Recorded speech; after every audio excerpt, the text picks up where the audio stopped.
Oke, sebelum mulai acara ini, mohon keikhlasannya untuk mendoakan BPN dan mendoakan kita semuanya, terutama negeri kita ini. Semoga menjadi aman terkendali, yang lagi sehat, yang lagi sakit bisa diangkat segala penyakitnya. Semoga kita selalu diberikan kesehatan. Silakan saudara Mas Marus, waktu dan tempat diberikan. Silakan. Assalamualaikum warahmatullahi wabarakatuh. Sebelum kita mulai acara webinar Ramadan episode ini, alangkah baiknya kita awali dengan berdoa ya, agar diberi kesehatan, kelancaran, dan kemudahan. Oke. Bismillahirrahmanirrahim. Astagfirullahalazim, astagfirullahalazim, astagfirullahalazim. Allahumma sholli wa sallim wa barik ala rasulillahi ajma'in amin ya Allah ya rabbal alamin. Allahumma la sahla illa ma ja'altahu sahlan wa anta naj'al azana idha syi'ta sahlan. Ya Allah ya Arhamar Rahimin, tidak ada kemudahan kecuali yang Engkau buat mudah. Juga Engkau jadikan sebuah kesulitan, jika Engkau kehendaki pasti akan menjadi mudah. Mudahkanlah segala urusan kami. Semoga Bespat Network bisa memberikan lebih banyak manfaat bagi seluruh umat. Bisa terus berkarya, tambah maju, tambah sukses, dan jadikan jalan yang sedang kami tempuh ini menjadi jalan yang Kau berkahi dan Kau rahmati ya Allah. Kami niatkan dengan adanya webinar Ramadan ini menjadi salah satu ibadah kami di bulan suci Ramadan. Semoga sedikitnya ilmu yang kita berikan ini menjadi besar manfaat. Allahumma inni a'udzubika minal barasi wal jununi wal judami wa min syai'il asqam. Ya Allah, aku berlindung kepadamu dari segala macam penyakit yang sedang menimpa negeri ini, dan dari segala penyakit yang buruk dan mengerikan. Jauhkanlah kami dari musibah yang berbahaya ini, dan lindungilah keluarga kami semua dari musibah, sehingga mereka dapat selamat di dunia dan di akhirat. Ya Allah, Engkau yang Maha Pengampun, Engkau juga yang Maha Pengasih lagi Maha Penyayang. Jadikanlah bulan suci Ramadan ini menjadi bulan pembersih hati, jasmani, rohani, dan pikiran kami, ya Allah. Kami niatkan webinar Ramadan ini menjadi suatu ibadah karena kami ingin berbagi ilmu pengetahuan dengan saudara-saudara kami. Jadikanlah kami semua yang mengikuti acara webinar Ramadan ini menjadi hamba-Mu yang mulia dan senantiasa diberikan hidayah, rahmat, serta maghfirah dari Allah Subhanahu wa taala. Rabbana atina fid dunya hasanah wa fil akhirati hasanah wa qina adzabannar walhamdulillahirabbil alamin. Assalamualaikum warahmatullahi wabarakatuh. Waalaikumsalam warahmatullahi wabarakatuh. Terima kasih kepada saudara Mas Marus. Semoga kita semua menjadi lebih baik lagi dari sekarang, dan doanya dijabah, dikabulkan oleh Allah SWT. BPN bisa menjadi lebih baik lagi ke depannya. Dilancarkan semua rezekinya, diangkat segala kesulitannya buat kita semuanya. Amin. Masuk ke materi acara inti. Untuk saudara Mas Danang, gimana? Udah siap, Mas?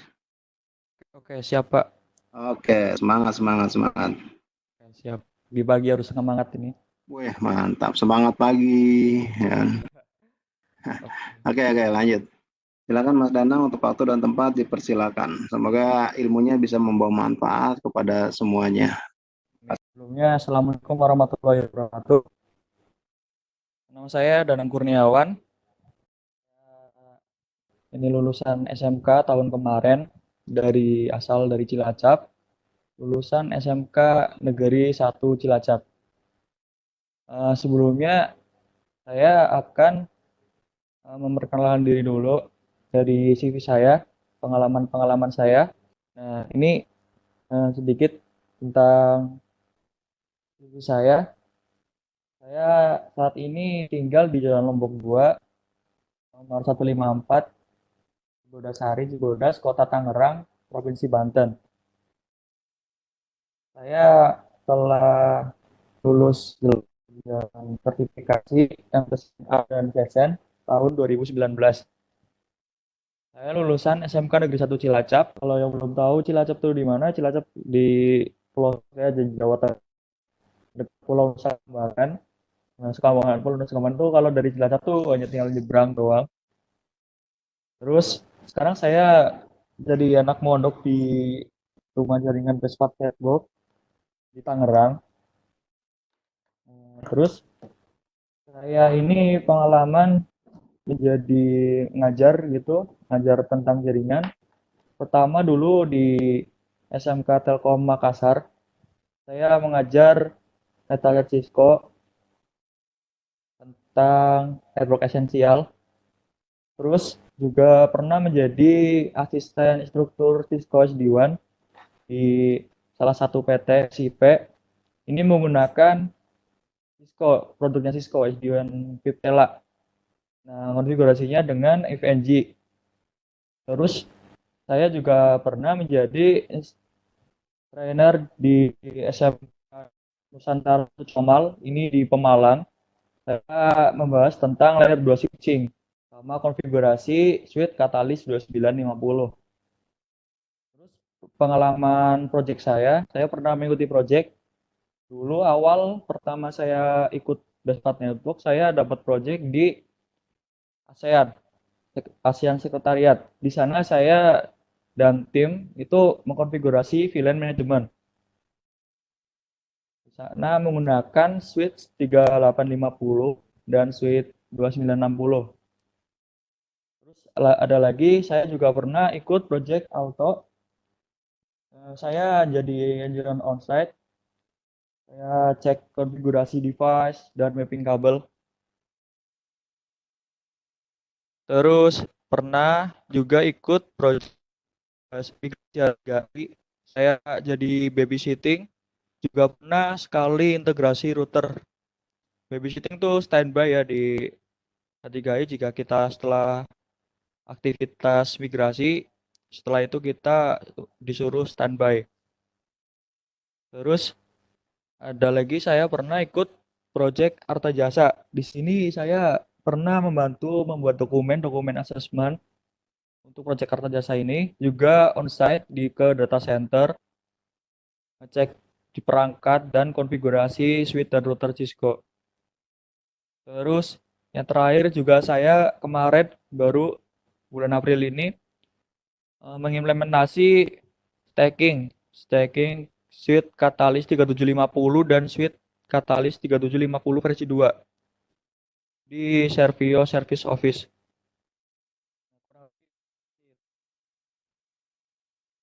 Terus sebelum saya mulai ke materi,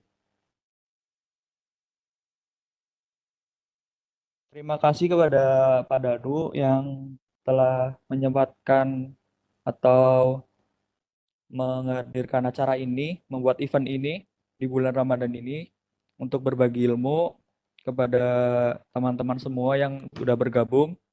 Terima kasih juga kepada orang tua saya yang selalu mendukung saya dalam mengejar cita-cita saya.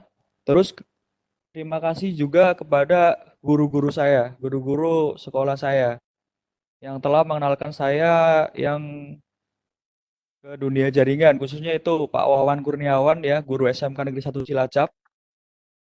Saya diperkenalkan dunia jaringan ya karena dia. Mungkin itu aja untuk pembuka. Sekarang kita lanjut ke materi. Akan membahas tentang basic switch security. Lanjut agendanya, kita kali ini akan membicarakan tentang macam-macam ancaman pada switch. Terus yang kedua, keamanan remote access, for security, dan allow VLAN trunk. Nah, yang pertama, kenapa macam-macam ancaman pada switch? Soalnya kita mungkin masih awam ya ancaman-ancaman pada switch itu apa aja. Padahal switch itu kan merupakan perangkat yang terhubung langsung ke end device. Itu merupakan salah satu perangkat yang penting. Walaupun di jaringan kita itu udah ada firewall, router, yang udah dilengkapi dengan keamanan, tapi di device pun, di level 2 pun kita perlu yang namanya keamanan juga. Nah, makanya kali ini saya akan membahas tentang switch security. Kenapa switch security ini penting? Soalnya kalau dari switch-nya aja tidak aman, maka di atasnya bisa kena terdampak layer atasnya, kayak layer 3, terus firewall-nya bisa terdampak juga. Makanya di switch perlu keamanan. Tidak, ya jangan meremehkan switch ya, soalnya ya dia terhubung langsung ke device. Jadi si penyerang bisa jadi dia langsung ke aksesnya gitu di perangkat switch-nya dan terhubungnya ke switch dulu. Nah, terus kita langsung aja bahas ke ancaman-ancaman pada switch itu apa aja. Yang pertama itu ada DHCP spoofing. Nah, ini dia itu di Microsoft Configuration Protocol. Kita mendapatkan IP, kita sebagai klien, sebagai device, kita mendapatkan IP dinamik itu ya dari DHCP server. Nah, DHCP server ini merupakan salah satu komponen penting dalam jaringan. Soalnya kita nggak tahu ini dapat IP dari mana, tiba-tiba kok terhubung aja ke jaringan gitu kan. Kita mesti nggak mikir ini ya, kalau orang awam nggak mikir, yang taunya ya bisa terhubung ke internet gitu. Tapi gimana kalau ada DHCP server yang palsu terhubung ke jaringan kita? Saat DHCP server mati, nantinya si DHCP palsu ini tiba-tiba mengambil alih si jaringan ini. Maka si klien bisa dapat IP, si klien ini nantinya bisa dapat IP dari si DHCP palsu ini. Kan itu bahaya gitu. Isi web server ini bisa jadi bikin sendiri, terus bikin web server sendiri, phishing lah, yang lain-lain gitu. Kan si klien nggak tahu, taunya dia terhubung dapat IP, wah bisa internetan atau apa. Nah itu nggak baik kan.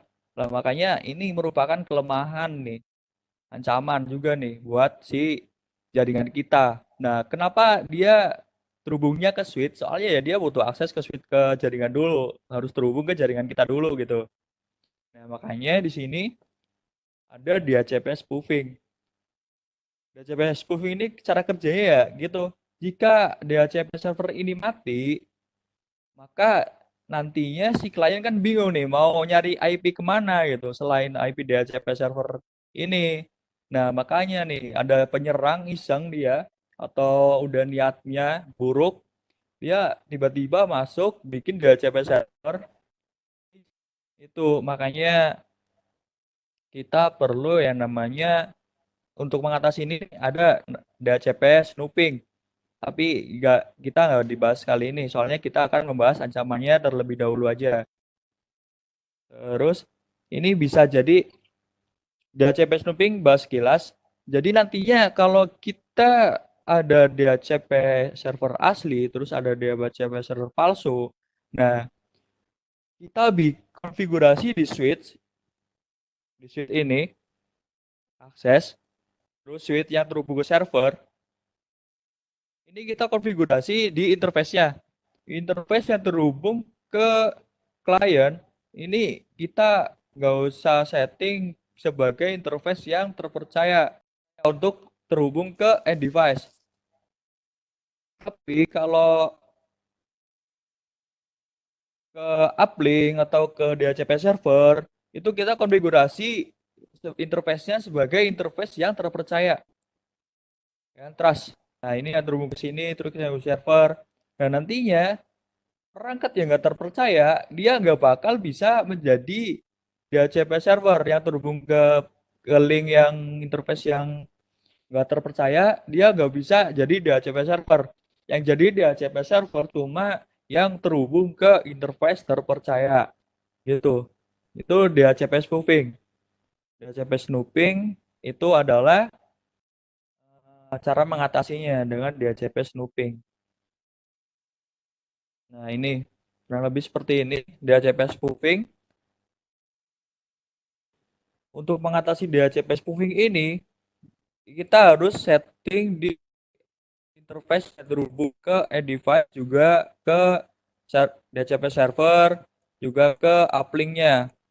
Yang ke uplink kita konfigurasi trust terpercaya, yang ke DHCP server juga terpercaya, tapi ke end device itu tidak terpercaya, agar yang terhubung ke Switch akses ini tidak bisa membagikan DHCP server atau tidak bisa menjadi DHCP server palsu gitu. Itu tentang DHCP spoofing dan DHCP spoofing. Oke, yang kedua ada ARP spoofing. Nah, ini apa sih ARP spoofing? ARP ini kan berjalan di layer 2 ya. Soalnya si switch ini kan tidak bisa yang namanya mengirim dengan IP, dia hanya mengenal MAC address. Nah, dengan si ARP ini mengenal destination IP terus akan menerima dengan MAC address-nya gitu. Terus ini kan misal ada yang namanya si klien ini dia lancar nih terhubung ke internet. Di sini ada internet. Ini router sebagai gateway. Lancar nih terhubung ke internet, udah lancar. Enak kan bisa internetan. Terus dia di ARP table-nya dia masih membaca 10.1.1.1 ini IP gateway-nya masih ke router. Masih make namanya MAC address-nya router yang CC ini gateway. Nah, tapi kalau ARP spoofing dia ada si penyerang ini masuk ke dengan terhubung melalui switch akses, dia ini bikin yang namanya duplikat MAC address dari si gateway. Jadi si klien ini kalau mencari tujuannya 10.1.1 ini nantinya akan membaca MAC address-nya si attacker, bukan MAC address-nya si gateway lagi. Kembali lagi ini ke dari penyerang ini dia menduplikat MAC address-nya si gateway. Jadi si klien ini kalau mau terhubung ke internet, dia nggak langsung ke gateway, tapi dia ke si penyerang ini dulu. Soalnya IP-nya IP si gateway, tapi MAC address-nya dia menggunakan MAC address-nya si penyerang gitu. Jadi di sini ntar beloknya ke attacker, ke penyerang, bukan ke sini lagi. Soalnya switch nggak meneruskan IP, tapi meneruskan MAC address-nya gitu. Dia berkomunikasi dengan MAC address. MAC address itu ya merupakan pengelamatan IP di interface fisik. Oke, lanjut. Nah, ini selanjutnya ada VLAN attack. Di VLAN attack ini ada satu yang akan kita bahas, ini ada VLAN hopping. VLAN hopping ini keamanan yang biasanya di switch itu dia defaultnya ada terang gitu. Atau negosiasinya belum dimatikan, terus interface-nya masih aktif. Nah, di sini ada server VLAN 10. Di sini ada client dengan VLAN 10 gitu. Ini ngeterang. Nah, si penyerang ini dia nyolok ke switch access, dia mendapatkan interface yang bisa diterang gitu. Jadi sekali negosiasi terang si penyerang dengan si switch ini. Nah, kan attacker nih nggak tahu di jaringan ini tuh ada VLAN berapa aja gitu. Ada VLAN 10, ada VLAN 20. Nah, sedangkan dia bingung nih mau pakai apa. Makanya dia ngeterang. Soalnya kalau terang itu dia melewatkan beberapa VLAN. Tapi kalau yang namanya akses satu aja itu dia cuma melewatkan satu VLAN 10 ini kan. Tapi kalau ke sini kalau ngeterang dia bisa melewatkan VLAN 10, VLAN 20, VLAN 30. Jadi itu lebih dari satu VLAN kalau terang. Nah, Taker ini dia pintar, dia menggunakan terang untuk mengakses si switch. Nah, dia bisa menggunakan VLAN mana aja gitu. VLAN 10 bisa, VLAN 20 bisa, VLAN 30 bisa. Makanya dia nantinya bisa mengakses si server, terus ke si klien. Kalau di sini ada lagi, dia bisa mengakses ke mana lagi gitu. Nah, Taker si penyerang ini menggunakan trik seperti itu. Itu namanya VLAN hopping. Makanya kalau untuk mengatasi VLAN hopping ini, kan di switch itu ada defaultnya tuh ada namanya negotiate. Nah, negotiate-nya tuh bisa di no negotiate di interface-nya. Terus sama kalau bisa tuh matiin aja port yang tidak digunakan gitu dalam switch. Nah, ini ada tiga macam ancaman ya. Ada DHCP spoofing, ARP spoofing, sama VLAN attack. VLAN hopping. VLAN hopping ini dia bisa, si penyerang bisa ngetrang ke switch akses kita. Jadi nantinya dia menggunakan VLAN 10, VLAN 20, VLAN 30, bebas VLAN apapun, nanti dia bisa mengakses si VLAN server, VLAN 10 yang punya klien gitu. Nah, terus lanjut ke, nah di switch security ini ada untuk mengamankan remote access. Gimana caranya kita agar akses kita tuh aman untuk mengakses si switch ini? Ada beberapa cara untuk akses namanya perangkat jaringan switch. Itu bisa menggunakan konsol. Ada pertanyaan ya? Ini mau jawab pertanyaan dulu bentar. Cara mengatur adanya attacker gimana ya? Nah, itu di jaringan akses, makanya itu jarang terdeteksi adanya si attacker gitu. Makanya ini switch security ini diperlukan sebenarnya. Soalnya agak susah untuk mengetahui ada si attacker. Kalau mau ya kita cek satu-satu gitu di ARP table-nya, di feed-nya langsung. Ini yang terhubung siapa aja gitu kan. Nah, itu. Terus ada pertanyaan lagi. Kang, ARP ya fungsinya ARP itu dia soalnya di switch itu tidak bisa berkomunikasi dengan IP address. Makanya dia menggunakan IP destination. Misal ada tadi balik lagi ke yang ini.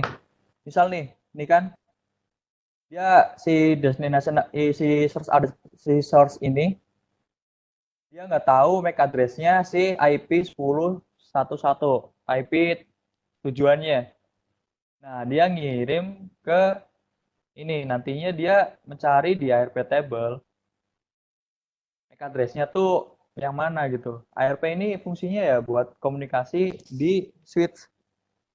Soalnya si switch ini tidak bisa yang namanya komunikasi dengan IP address. Biasanya menggunakan MAC address. Sekarang kita lanjut dulu bentar.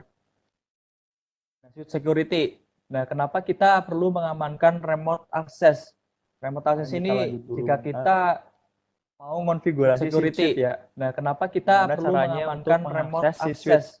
Remote access ini ada dua cara. Kita ada mau konfigurasi sama out of band. Gimana caranya untuk mengakses si switch?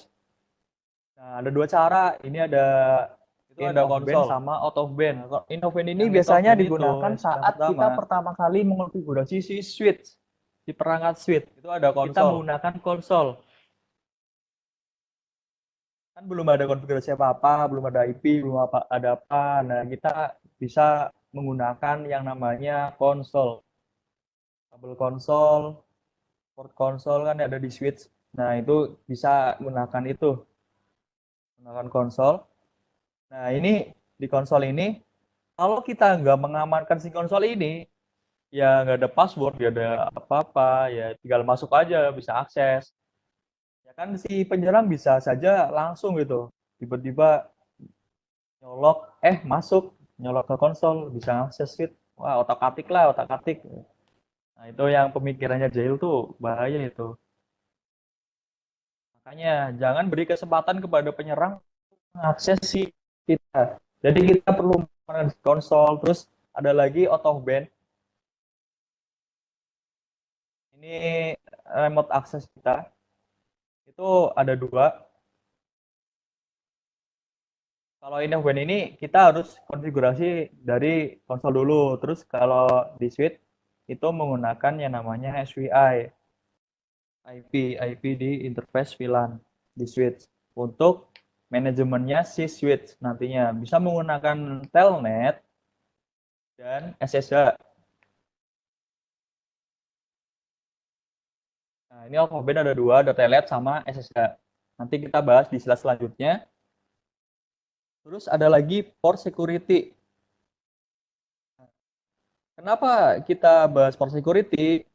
Kenapa dia bisa terjadi? Soalnya keamanan portnya kurang gitu. keamanan portnya kurang gitu. Dia bisa nyolok ke portnya terus langsung terhubung, nyolok ke portnya langsung terhubung kan itu portnya kan yang apa kurang keamanannya. Nah, makanya kita nanti akan bahas port security. Terus ada juga allow VLAN trunk.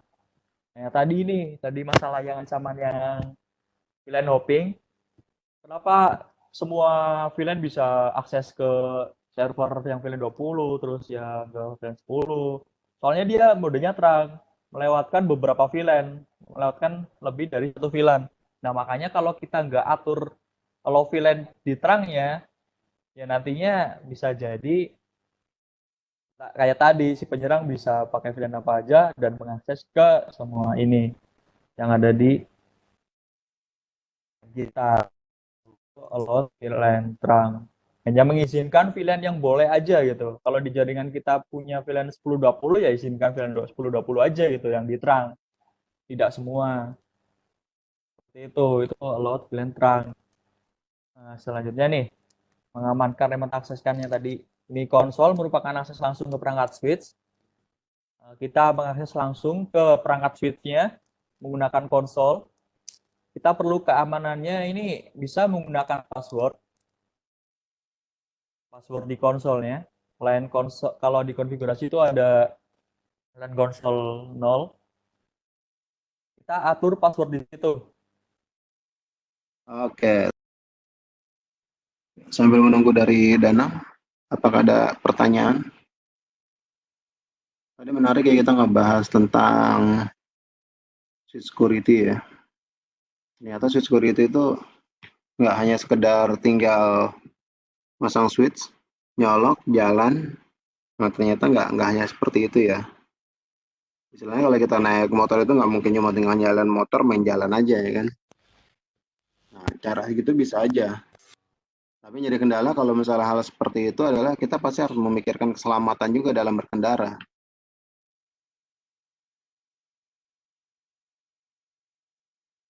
Nah, nggak mungkin kita naik motor hanya main jalan aja ya kan.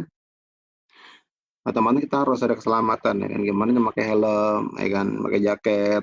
Nah, itu untuk keselamatan kita juga. Kalau main jalan-jalan aja nggak ada masalah, kecuali kalau misalnya kita emang nggak ada target buat pengamanan. Nah, kalau misalnya kita ada target buat pengamanan, ya, nah itu baru kita harus membutuhkan udah masalah keamanan. Karena takutnya nanti kalau misalnya kita main jalan gitu aja, yang terjadi masalah adalah itu bisa mengganggu pada saat production. Dan pada saat nanti sudah lagi dipakai buat production, udah mulai bekerja, ya kan? Tapi tiba-tiba terjadi masalah. Nah, itu nanti bisa jadi masalah akan membuat makin delay lagi, makin bermasalah lagi dari di produksi lagi suite lagi produksi itu. Nah, jadi lebih baik kita harus mengamankan suite itu ya kan dengan beberapa metode yang diinformasikan oleh Mas Danang tadi. Nah, teknik-tekniknya tadi udah ada tuh. Nah, mulai dari VLAN hopping ya kan. Terus ada lagi port security. Nah, permainan VLAN itu juga ada. Nah, baru-baru ini kita lagi melakukan implement, kita dibuat dokumen gimana sih cara untuk melakukan hardening di switch ya kan. Hardening di switch itu jadi kita bisa melakukan salah satunya memainkan VLAN database. Nah, default VLAN database adalah VLAN 1. Nah, sebaiknya VLAN 1 ini jangan dipakai. Sebaiknya VLAN 1 ini jangan dipakai. Nah, jadi kita bisa memanfaatkan VLAN yang lain gitu. VLAN 1 ini adalah VLAN yang dipakai buat native, VLAN yang dipakai buat VLAN database, VLAN yang dipakai buat port, ya kan. Nah, jadi pada saat di port itu jangan digunakan. Nah, kita bisa menggunakan VLAN buat ranking, jangan menggunakan native VLAN 1, gunakan VLAN yang lain.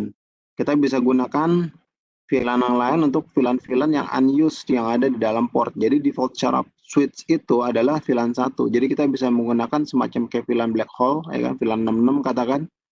Nah, kita pasang VLAN 66 itu untuk port-port yang di switch yang nggak digunakan. Nah, untuk VLAN natif yang ada di switch untuk trunking, kita bisa menggunakan VLAN lain, katakan VLAN 77, ya kan, atau VLAN 99, ya kan.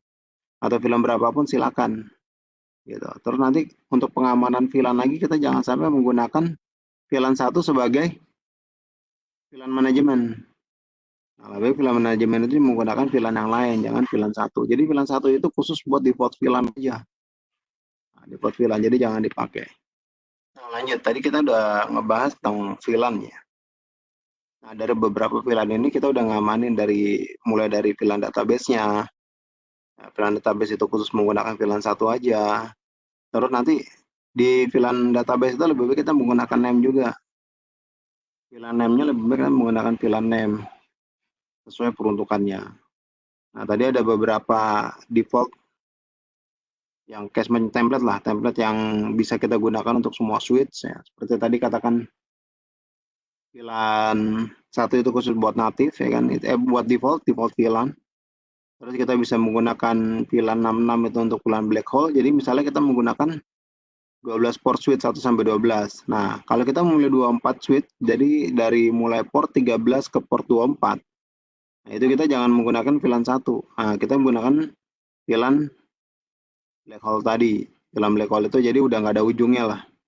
Yang nggak kemana-mana, khusus buat komunikasi di dalam itu aja. Nah, VLAN black hole ini kita bisa menggunakan katakan VLAN 66. Nah, VLAN 66 ini itu jangan sampai kita menggunakan sebagai native VLAN dan juga jangan sampai digunakan untuk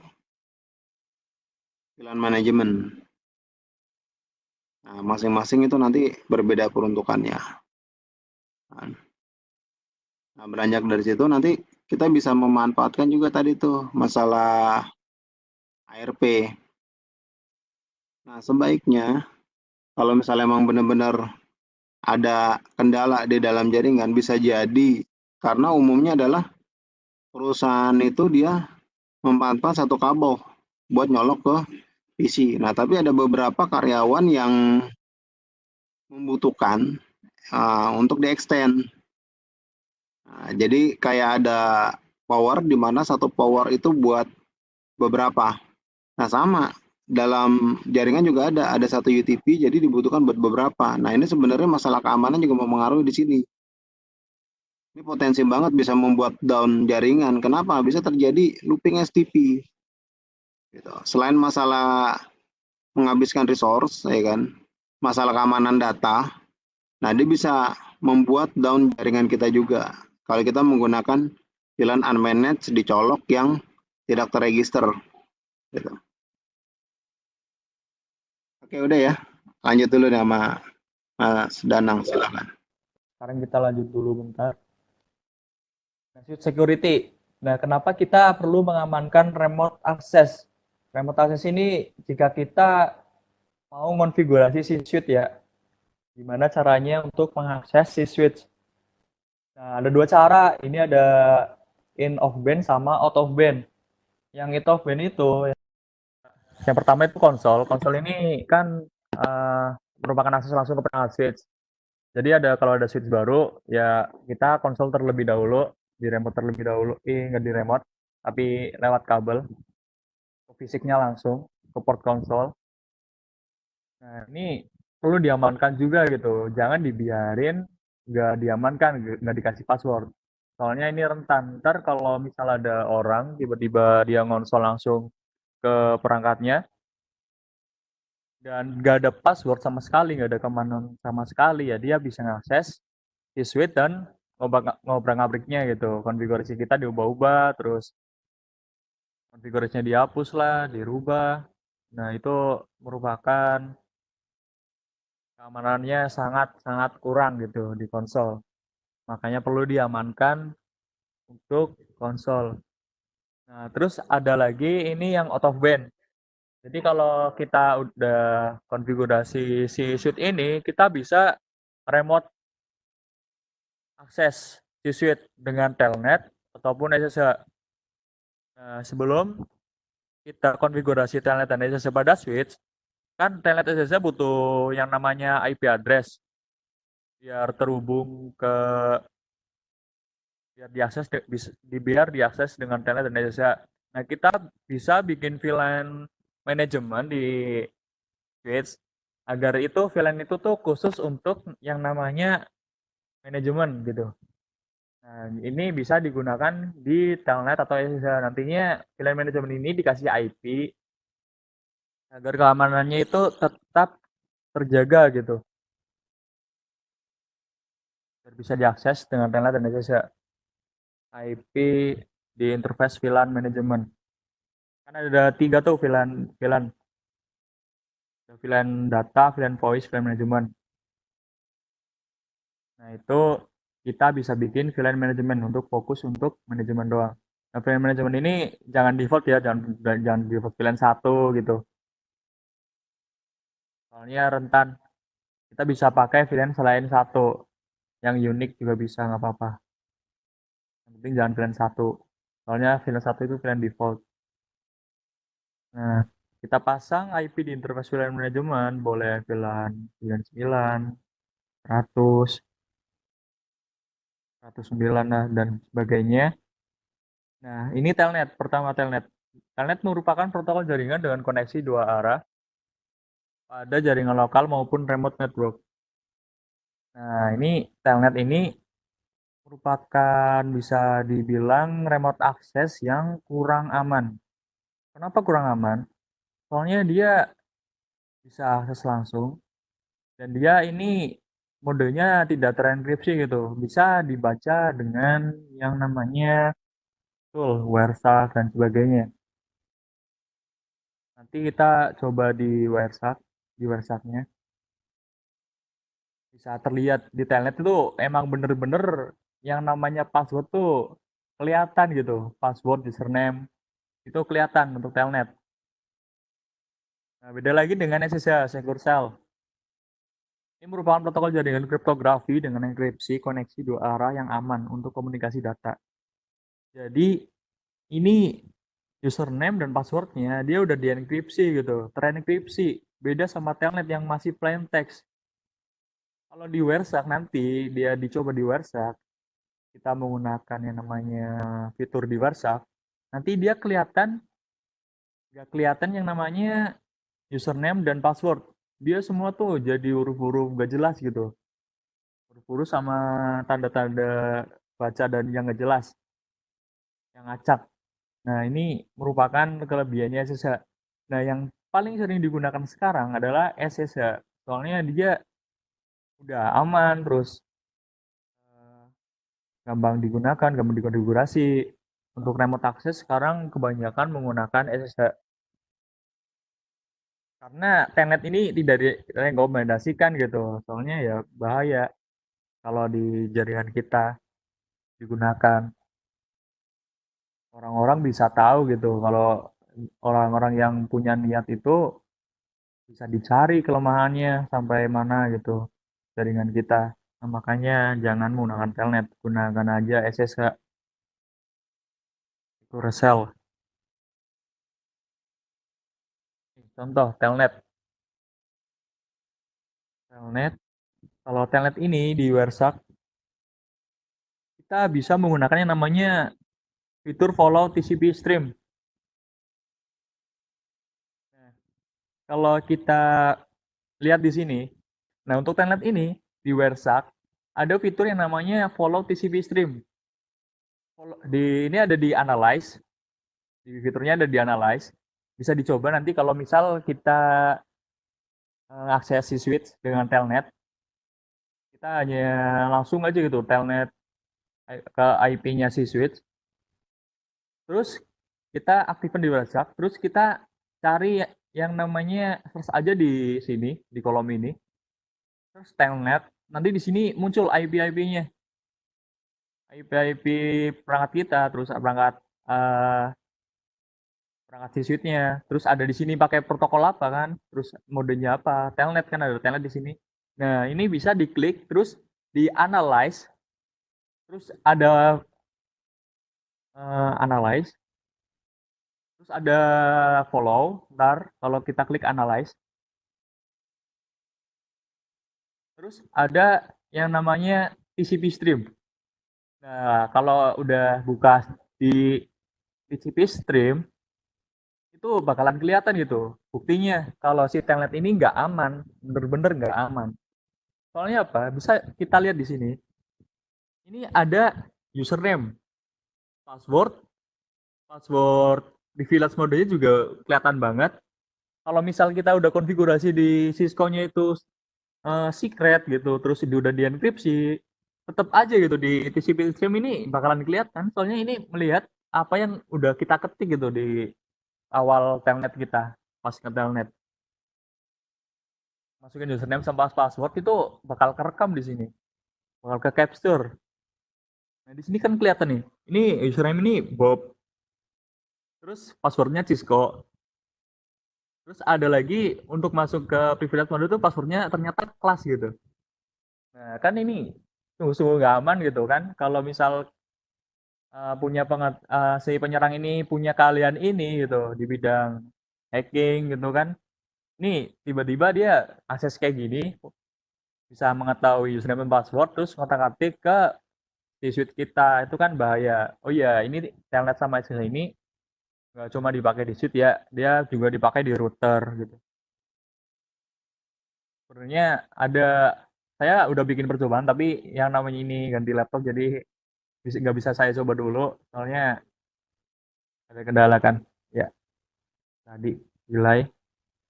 Mungkin bisa jelasin ini terus nanti bisa praktekkan sendiri terus kalau misal ada pertanyaan atau bisa di kolom chat atau bisa nanti kalau udah selesai materi ini bisa PM saya kalau misal mau nyoba-nyoba gini. Terus ada SSH. Nah, terlihat bedanya kan di sini. Di sini ada tulisan SSH, dia menggunakan SSH versi 2. Soalnya versi 1 tuh nggak tahu alasannya kenapa dia nggak direkomendasikan gitu. Jadinya ke SSH versi 2 aja yang udah lebih aman. Nah, di sini kita terlihat kalau di follow TCP stream, SSH ini nggak kelihatan gitu username-nya apa, password-nya apa, semuanya udah terenkripsi otomatis menggunakan kriptografi. Nah, di sini kan udah kelihatan banget ini nggak jelas banget gitu kan. Mana nih username terus mana password? Nggak kelihatan di sini. Nah, itu makanya SSH itu baik digunakan gitu. Soalnya untuk mencari kelemahannya SSH, mencari passwordnya, username-nya di SSH itu susah untuk menggunakan tool Wireshark ini. Nah, gimana cara konfigurasi SSH ini? Kita bisa bikin topologi seperti ini, ada switch 1 sama PC 1. Nah, di switch ini di interface VLAN berapapun, tapi VLAN manajemen, kita kasih IP ini kan 172.17.99.11. Nah, nantinya ini akan bisa di remote SSH dengan PC 1. Nah, ini harus satu network ya. Satu network. Kalau bisa ini ntar harus di sini akses juga mode akses. Nah, yang paling utama dalam konfigurasi SSH ini kita harus bikin namanya IP domain name Cisco. Terus crypto-key generate RSA ini, terus masukkan yang namanya ya SRSA-nya berapa. Terus username admin secret PSNA. Di sini menggunakan secret soalnya lebih aman juga kalau di Cisco. Kalau di Cisco running config dia juga akan renkripsi gitu. Dia bukan munculin password yang tulisannya SSNA doang gitu, tapi nantinya ada akan angka, huruf gitu yang nggak jelas, nggak berurutan. Nah, makanya kita menggunakan secret. Kalaupun kita ada dua konfigurasi, misal ada username admin password CCNA. Terus kita bikin lagi username admin secret CCNA. Itu yang bakal dipilih sama si suite ini mesti bakalan yang secret CCNA, secret ini. Secret soalnya dia lebih aman gitu dibanding password biasa. Lanjut kita ke LAN VTY 015. Ini 015 ini merupakan sesi dari SSH. Mau berapa sesi di sini? Jadi ada 0 sampai 15 itu ada 16 sesi. Nah, terus ada transport input SSH. Ini transport input SSH ini digunakan untuk fokus ke SSH. Jadi remote access ini nggak bisa telnet, dia ya cuma bisa diakses dengan SSH. Terus ada login lokal. Kalau login lokal ini kita bisa digunakan untuk nantinya kalau kita mengakses SSH, kita menggunakan username dan password ini gitu. Username admin sama secret CCNA. Passwordnya CCNA, username-nya admin.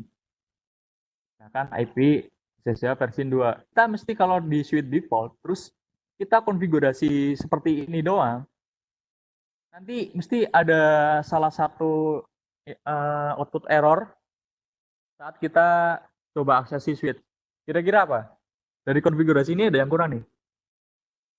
Ya, yang kurang di sini adalah hostname. Jadi hostname ini di SSH tuh wajib gitu. S1. Ini hostname-nya S1. Karena udah diubah, jadi konfigurasinya cuma seperti ini. Coba aja kalau kita nggak konfigurasi hostname-nya. Mesti nanti ada output error suruh mengganti hostname-nya, hostname si switch. Seperti itu. Itu SSH. Ini konfigurasi SSH. Oh, tadi ada jawaban.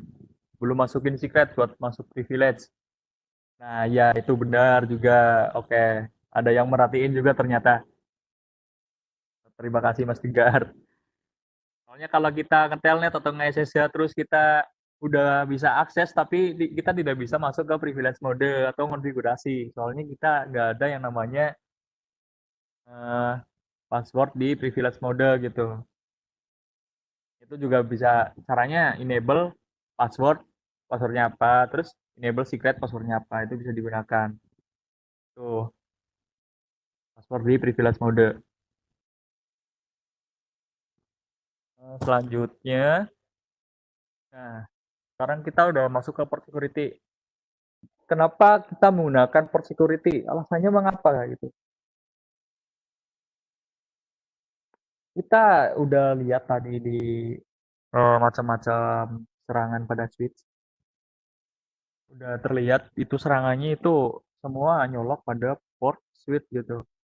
Tiba-tiba langsung terhubung aja kan gitu. Nah, itu merupakan salah satu ancaman itu kelemahannya switch kalau portnya ini nggak diamankan. Jadi kita perlu yang namanya port security. Nah, di sini kalau kita misalnya nggak ada port yang digunakan gitu, nggak portnya ada yang bisa digunakan gitu. Bisa kita disable aja gitu, portnya di shutdown semua, jangan ada yang diaktifin, jangan dibiarkan hidup. Kalau dibiarkan hidup ya siap-siap aja gitu. Kalau misal ada orang jahil masukin si komputer lah, terus masukin si switch, nah, itu kan lebih bahaya lagi kalau masukin perangkat switch lagi kan, dicolokin dari switch udah jaringannya lancar, tiba-tiba dicolokin switch lagi satu gitu. Itu spending tree-nya bisa jadi gitu. Malah kita lebih kompleks lagi ntar itu errornya. Ada looping lah, ada apa lah. Itu kan lebih bahaya lagi. Kita harus atur spending tree-nya lagi. Nah itu kan apalagi tuh kalau di switch nggak terdeteksi gitu. Susah untuk mendeteksi kalau ada yang namanya tambahan device atau perangkat yang terhubung ke dia. Lanjut. Nah, kita gunakan konfigurasi port security untuk mendaftarkan satu MAC address atau beberapa MAC address. Ya, untuk mendaftarkan satu MAC address atau beberapa MAC address. Nah, kalau kita udah matiin semua port yang tidak digunakan, maka kita kalau yang udah digunakan itu sebaiknya daftarkan si MAC address host tersebut gitu. Bisa daftarin gitu ke portnya, ke interface-nya. Jangan dibiarin aja gitu, kan bahaya ntar. Ntar dia apa misal si komputer ini udah terhubung, ada yang nyabut gitu, nyabut terus main colok pakai laptop lain. Nah dia langsung terhubung ke jaringan kita, bisa kan? Nah, itu kan bahaya. Lah, lebih baiknya ini gunakan atau daftarkan MAC address-nya dengan port security. Nah, yang didaftarkan ini nggak cuma satu, bisa beberapa MAC address. Kalau satu tuh rekomendasinya buat si server yang terhubung ke switch. Itu sebaiknya didaftarkan MAC address-nya. Satu aja gitu untuk khusus server. Jadi kalau misal ada yang nyabut server terus login misi gitu, ya udah langsung mati lah. Jadi ada violation-nya gitu. Violation port security itu merupakan aksinya. Mungkin shutdown, mungkin nggak bisa ngirim paket sama sekali gitu. Nah itu makanya perlu didaftarkan MAC server satu aja ke interface tersebut, interface yang terhubung ke server di switch. Nah untuk beberapa MAC address ini, misal kita ada klien nih kan, kita ada klien, ada host and device. Nah dia biasanya ganti-ganti, biasanya pakai ini, biasanya pakai itu, laptopnya bisa satu, bisa dua. Nah kita bisa daftarkan dua atau lebih gitu, satu atau lebih, bisa dua, bisa tiga, kita bisa daftarkan. Cara mendaftarkannya pun nanti ada beberapa cara, nanti kita jelaskan di slide selanjutnya. Gitu. Terus kita gunakan konfigurasi port security untuk men-shutdown jika ada MAC address yang tidak dikenali mengakses di interface switch. Ini shutdown ini dalam artian tuh mematikan atau mengedrop paket yang lewat ke switch tersebut. Ada switch, misal nih, ada switch. Ini ada PC1 nih. Dia MAC address-nya udah didaftarin. ini udah didaftarin di port security-nya di switch. Nah, ini ada PC B, dua gitu kan, BBBB address-nya. Nah, ini MAC address-nya belum didaftarin di port security-nya. Dan maksimal MAC address-nya itu cuma satu gitu. Jadi yang bisa terhubung cuma PC AAA. Ya, makanya ini diperlukan nih. Ketika si penyerang ini, BBB ini, nyabut punya si AAA dan dia nyolokin PC-nya ke port interface-nya switch ini yang terhubung ke AAA, gantiin AAA gitu. Otomatis dia interface-nya kalau violasinya shutdown, nanti dia akan mati interface-nya otomatis.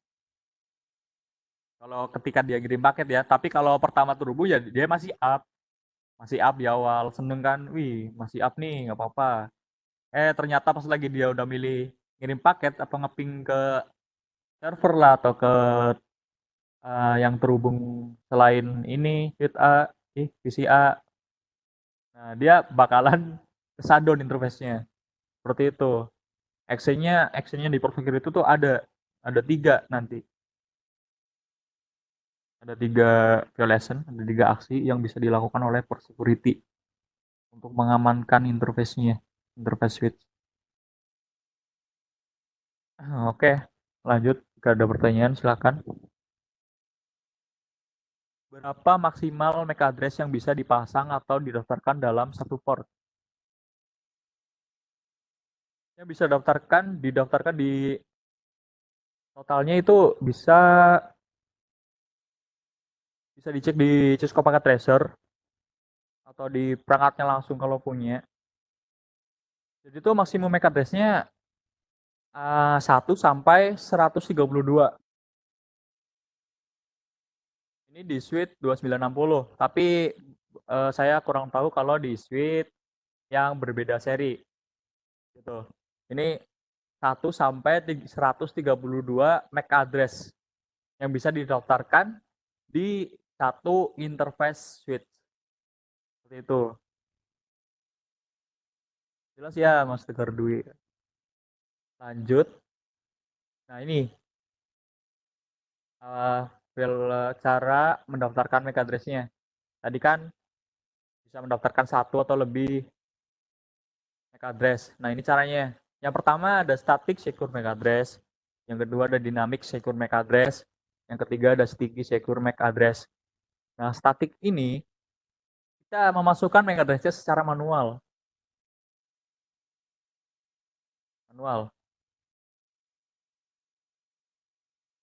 Kalau dinamik, dia secara dinamik, otomatis.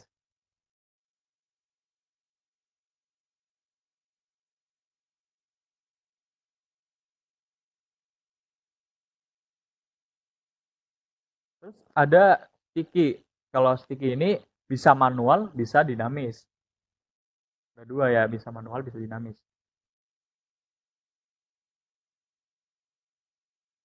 Keduanya ya.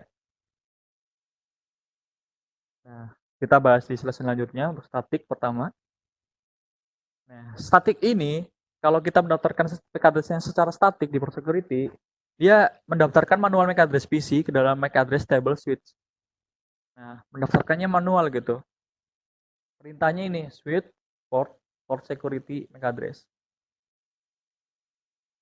Seperti itu. Jadi kita harus mengetahui si MAC address PC dulu kalau mau daftarin dengan statik. Kalau misal AAA ya kita daftarin AAA gitu. Tulisnya switch port security AAA. Jadi yang didaftarin cuma ini untuk kalau statik. Nah, ini statik ini tersimpan dalam running configuration. Jadi ketika kita udah nge-restart si switch, itu tetap tersimpan gitu MAC address-nya, nggak berubah. Kalau konfigurasinya di save juga ya udah tersimpan gitu, udah di write. Itu kalau di restart MAC address-nya nggak bakal hilang. Dia tetap pakai MAC address ini. Biasanya kan si penyerang nggak bakal menyerah gitu. Kalau misal ini kok nggak terhubung gitu, wah ini restart aja lah. Siapa tahu ntar ini menggunakan yang namanya dinamik, ntar bisa membaca MAC address-nya secara otomatis lagi. Nah itu makanya pakai static ini bisa tersimpan langsung ke running configuration. Lalu bedanya apa sama si dinamik itu? Nah ini dinamik. Dinamik ini mendaftarkan MAC address secara dinamik ke dalam MAC address table switch. Nah ini bener-bener ini defaultnya port security ini menggunakan dynamic secure MAC address. Kalau kita nggak konfigurasi MAC address-nya secara static atau sticky, ya dia pakainya dynamic secure MAC address gitu. Dia mendaftarkan MAC address secara dinamik dalam MAC address table switch. Ya, MAC address pertama yang nyolok MAC address PC pertama yang nyolok ke port tersebut di switch, ya dia yang bakal didaftarin ke MAC address table-nya switch gitu. Misal nih, ada switch. Ini menggunakan dynamic secure MAC address. Ada di FA01. Ada yang terhubung nih. Di 1 misal. Nah, ini udah didaftarin. Dicabut sama dia. Terhubung ke isi 2. Ya, pasti tetap terhubung. Masih bisa, soalnya ya dinamik, namanya dinamik dia bisa baca terus-terusan gitu. Ini defaultnya. Jadi nggak ada keamanan sama sekali sih kalau pakai dinamik ini. Nah, ini jika switch di restart, maka si switch akan membaca ulang MAC address lagi. Dia membaca MAC address lagi kalau di restart si switch ini. Seperti itu. Dynamic secure MAC address. Baiknya kita gunakan static atau sticky aja. Keamanannya lebih baik gitu. Nah ini, sticky secure MAC address. Kalau sticky ini, dia kan bisa keduanya tuh, bisa dinamik, bisa manual. Dan ini udah tersimpan dalam running configuration. Jadi kalau udah terbaca secara dinamik atau terbaca secara manual, masukin manual, itu udah otomatis tersimpan di running configuration gitu. Kalau di restart, nggak apa-apa. Dia masih membaca MAC address yang udah didaftarin. Perintahnya ini, switch port security, sticky. Kalau misal mau dinamik ya sampai sticky aja. Tapi kalau mau manual, masukin juga MAC address-nya. Seperti itu. untuk mau ini yang mau dinamik. Ini yang mau manual. Seperti itu. Ini untuk sticky. Jadi ada 3 ya cara mendaftarinnya tadi. Ada static, dynamic, sama sticky. 3 itu. Yang direkomendasikan digunakan adalah static. Ini bisa untuk si server yang khusus satu gitu yang bisa nyolok ke interface di switch. Kalau sticky juga bisa dipakai, dia mau kalau ke klien aja, ke host yang biasa klien. Jadi terus kalau misal mau masukin secara manual juga bisa. Oke, seperti itu. Ada pertanyaan nggak tentang mengenai ini?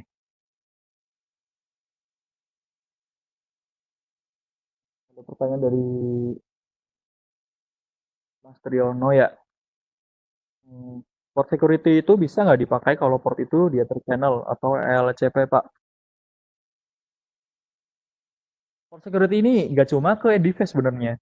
Kita bisa ke atasnya gitu, switch kayak ke perangkat routernya gitu. Tapi kan itu yang namanya router atau switch lagi, kan itu MAC address-nya berubah-ubah gitu. Banyak MAC address yang lewat ke yang namanya ke MAC address table-nya switch itu banyak yang lewat gitu. Walaupun kita udah daftarin si apa MAC address-nya interface ini router atau ini, nantinya bakal tetap gak konsisten gitu. Ntar soalnya banyak MAC address yang lewat ke jaringan, gak cuma satu MAC address. Karena port security ini digunakan sebenarnya untuk mengamankan yang terhubung ke end device. Seperti itu. Mungkin kalau digunakan di Ether channel atau LCP itu gak direkomendasikan ya menggunakan port security. Bisa sih bisa, tapi jangan. Soalnya di switch dia melewatkan banyak MAC address. Nggak bisa didaftarin satu-satu gitu, nggak bisa. Nah, gitu ya Pak Riono. Ada pertanyaan lagi? Misal kita memasukkan MAC address secara dinamik, kemudian switch-nya di restart, apakah MAC address-nya tersimpan atau switch akan membaca ulang MAC address? Kalau yang dinamik, kan ada static, dinamik, sama sticky. Kalau dinamik itu defaultnya port security. Dia nggak aman gitu, dia bakal baca ulang terus kalau di restart. Tapi kalau sticky, dia secara dinamik, yang port yang nyolok pertama ke port tersebut, dia bakalan baca dan tersimpan kalau walaupun udah di restart gitu. Tapi kalau yang dinamik ini dia nggak bener-bener nggak aman. Restart dia bakalan membaca ulang. Tapi kalau yang sticky ini dia nggak membaca ulang. Kecuali dicabut dulu, terus di restart, terus colok lagi. Ini tuh bisa jadi seperti itu.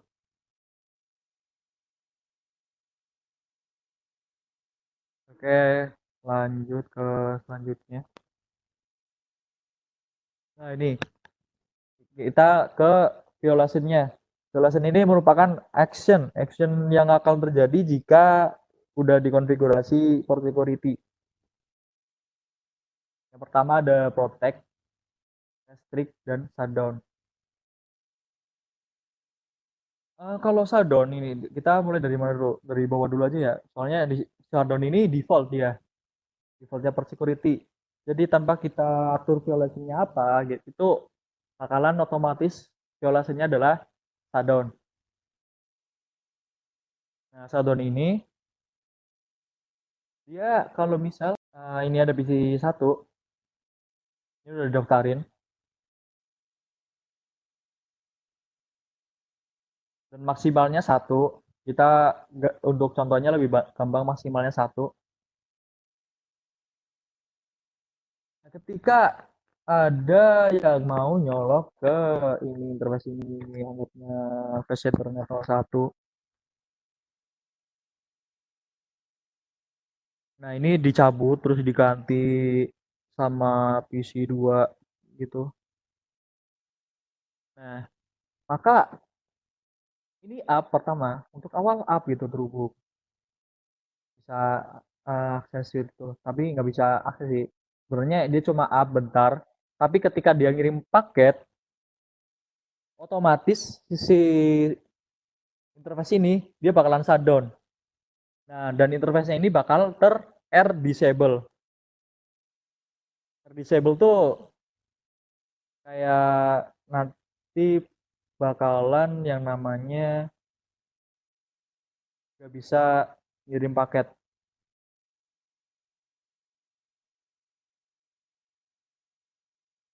Walaupun interface-nya up, tapi tidak bisa ngirim paket. Nanti R disable. Terus lanjut ke restrict. Restrict ini beda sama shutdown. Kalau shutdown interface-nya mati, tapi kalau restrict ini nantinya dia interface-nya akan tetap hidup. Interface-nya tetap hidup pas diganti kan. Tadinya filosofnya shutdown diganti nih jadi restrict biar lebih aman lah gitu pakainya. Nah, ini pas kirim paket dia gagal terus, bakalan gagal terus gitu. Dan interface-nya nggak mati, interface-nya tetap up dan nggak R disable. Itu tetap up gitu. Kalau misal kembali kayak PC 1 aman gitu. Tapi kalau yang salon tadi dia kalau terhubung ke PC 1 dia perlu R disable-nya itu kudu di aktif dulu interface-nya biar gak R disable dari enable lagi. Jadi dia bisa kirim paket lagi gitu. Makanya ntar R disable ada di belakangan. Kita bahas lagi. Nah, seperti itu kalau restrict ini tetap up tapi tidak bisa yang namanya mengirim paket di PC penyerang. Kedua. Selanjutnya protect. Protect ini sama kayak restrict. Bedanya cuma dia ini kan send syslog message. Sama protect ini tidak yang namanya menghitung violation-nya. Jadi kalau kita di show port security interface berapa gitu yang kita atur port security, itu violation-nya, hitungan violation-nya nggak nambah, nggak kelihatan. Dan shutdown port-nya juga nggak ada, kan dilihat di sini, dia no semua. Kalau si restrict dia masih bisa ngirim syslog, pesan syslognya ya ada gitu. Kalau ini juga masih bisa yang namanya menambah perhitungan violation. Sudah terjadi berapa kali ini yang nyambung gitu kan. Seperti itu bedanya shutdown, restrict, dan protect. Violation, ini ada pertanyaan dari Mas Tegar. Maaf nanya lagi. Increase violation counter itu yang kayak apa ya? Ini increase violation counter ini merupakan penambahan violation counter. Berarti saya coba itu kalau di misal kita ada interface yang nyambung ini udah berapa kali gitu yang nyambung ke situ. Kalau misal ini misalnya baru satu, ntar kita cabut lagi, tiba-tiba ada MAC address lagi yang mau nyambung PC3 nih. Nah itu bakalan masuk lagi, dia terhitung 1 kali, 2 kali, 3 kali gitu. Ada berapa MAC address yang akan nyambung gitu, tapi gagal. Seperti itu, bakalan nambah gitu. Tapi kalau yang di protect dia nggak bakalan terlihat hitungan violation-nya. Seperti itu. Terus ini konfigurasi defaultnya port security. Kita udah konfigurasinya. Nah, port security ini defaultnya itu terdisable di interface di portnya, di port switch. Jadi kita harus mengaktifkan port security terlebih dahulu. Gimana caranya? Caranya nanti kita akan kasih tahu. Ini kasih tahu ini dulu aja nggak apa-apa, biar itu. Terus maksimum number MAC address-nya itu defaultnya ada 1, cuma 1. Terus violation mode-nya adalah shutdown tadi. Terus sticky atau streamingnya disable juga. Jadi dia nggak secara sticky untuk mempelajari MAC address-nya. Lanjut untuk konfigurasi port security. Nah, ini bisa lihat di sini, ini ada PC1 dengan MAC address sekian. Terus dia terhubung ke FA018. Kita akan mengamankan yang namanya FA018. Kita konfigurasi ini. Kita harus konfigurasi dengan with port mode access. Ini juga wajib. Dia menggunakan mode apa, akses atau perang. Terus kita konfigurasi juga ini nih untuk mengaktifkan, untuk mengenablekan port security. Tanpa kita konfigurasi ini, port security nggak bakal jalan. Hanya cukup dengan perintah switch port security. Hanya dengan itu bisa jalan. Seperti itu. Terus lanjut. Nah, ini yang laptop nih, ada laptop terhubung dengan MAC address sekian. Nah, sekarang dia terhubungnya ke FA019. Nah, kalau di sini dia port udah akses, ya bener ya. Terus udah diaktifin juga. Terus speed port security-nya maksimumnya 10. Tadi kalau 18 tuh defaultnya adalah 1. Sekarang udah 10 MAC address yang bisa dimasukkan. Nah, terus ini enable sticky learning-nya udah diaktifin. Jadi bisa menambah secara dinamik gitu. Kalau kita pakai menggunakan perintah seperti ini, speed port security MAC address sticky. Kalau mau nambahin MAC address secara statik bisa ditambahin di sini. Kita masukin MAC address-nya. Berapa dari ini nih kan?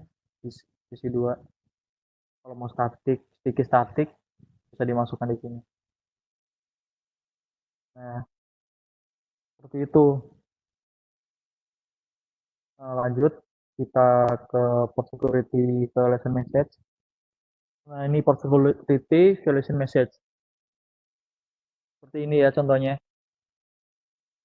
Jadi ini dia kalau shutdown, ini contohnya adalah shutdown ya. Dia portnya, port 18 ini, dia langsung disable. Saat ada PC penyerang ngirim paket, dia langsung shutdown, terus langsung interface-nya disable. Ini kan lihat, bisa dilihat passengernya, protokolnya bakalan down, terus interface-nya juga bakalan down di FA Ethernet 0/8 seperti itu. Nah, disable ini portnya mati ketika kita di no shutdown itu up, tapi kita tidak bisa ngirim paket. Ini ketika kita verifikasi untuk interface-nya FA 0/8 ketika ada si penyerang, interface-nya bakalan disable, terus port security enable, terus security-nya down, dia jadi down per statusnya, tulisannya shutdown, ya kan defaultnya MAC address-nya 1. Nah, ini security violation count tadi ini yang kalau nambah, kalau protect dia nggak bakal nambah, tapi kalau misal dinamis sama static itu bakalan nambah.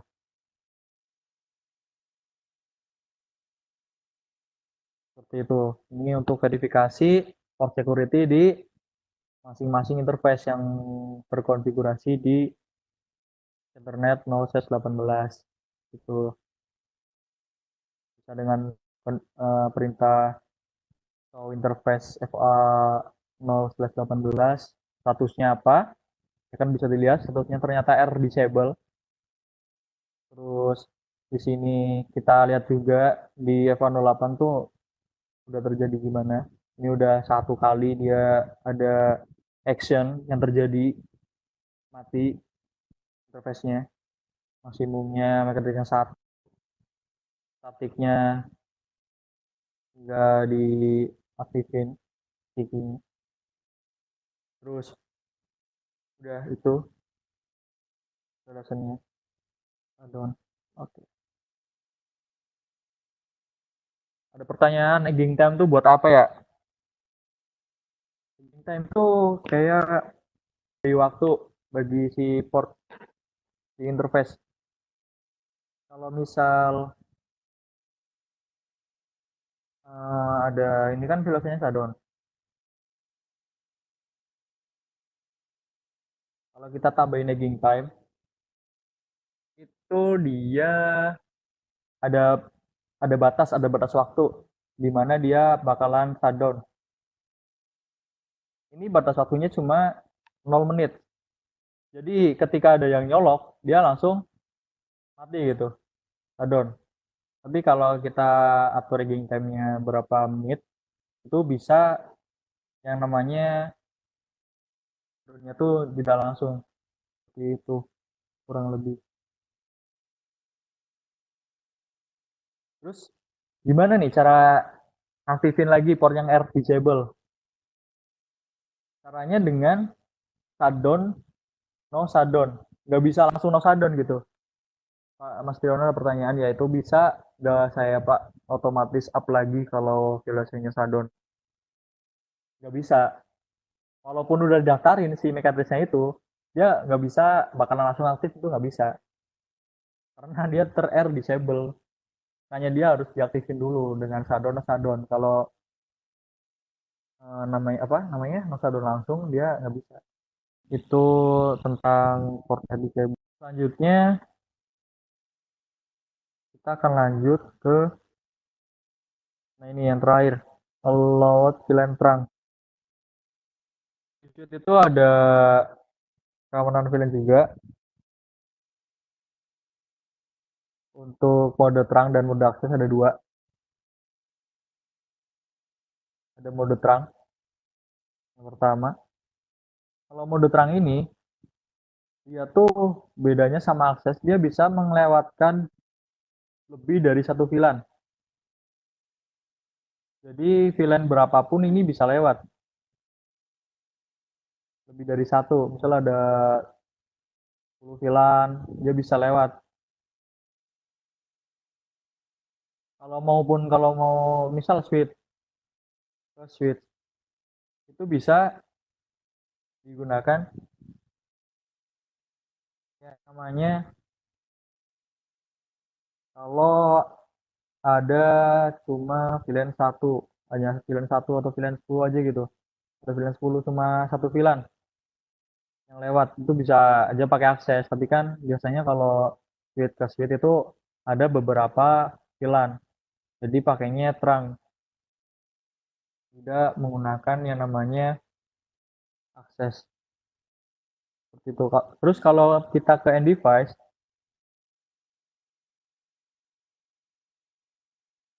kita menggunakan yang namanya mode akses. Ini hanya melewatkan satu VLAN aja gitu, enggak beberapa VLAN.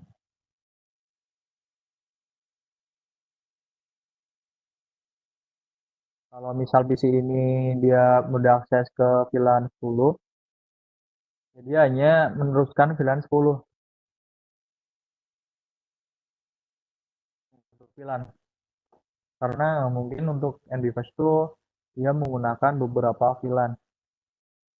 Kecuali yang niatnya menyerang, seperti tadi dia bakalan ngeterang untuk mengetahui VLAN-VLAN yang ada di jaringan. Terus kalau VLAN terang ini digunakan untuk yang namanya ini seperti tadi. Kalau kita mau melewatkan 10 VLAN saja ya kita harus nge-allow VLAN terangnya hanya 10 VLAN aja. Kalau kita nggak setting allow VLAN-nya berapa, ya walaupun VLAN-nya cuma ada 10, itu bakalan semua VLAN tetap aja lewat itu selain VLAN 10. Selain 10 VLAN ini loh. Jadi bisa lewat semua, bisa diterusin semua. Makanya kita butuh yang namanya allow VLAN terang agar VLAN yang terdaftar aja, yang di allow aja yang bisa lewat. Makanya ini untuk keamanan VLAN-nya kita bisa menggunakan Allo VLAN terang. Untuk materi hanya seperti itu aja. Bisa sampai sampaikan. Mungkin sekarang sesi pertanyaan aja ya. Kalau ingin bertanya diskusi tentang mengenai security ini, keamanan-keamanan di ini. Nah, itu materi kali ini kita cuma membahas tentang basic suite security. Ada macam-macam ancaman pada switch, terus keamanan remote access, terus ada port security, ada lagi allow VLAN terang. Nah, ini tentang VLAN ini nantinya akan ada pembahasan tentang VLAN yang lebih lengkap lagi di webinar selanjutnya. Seperti itu.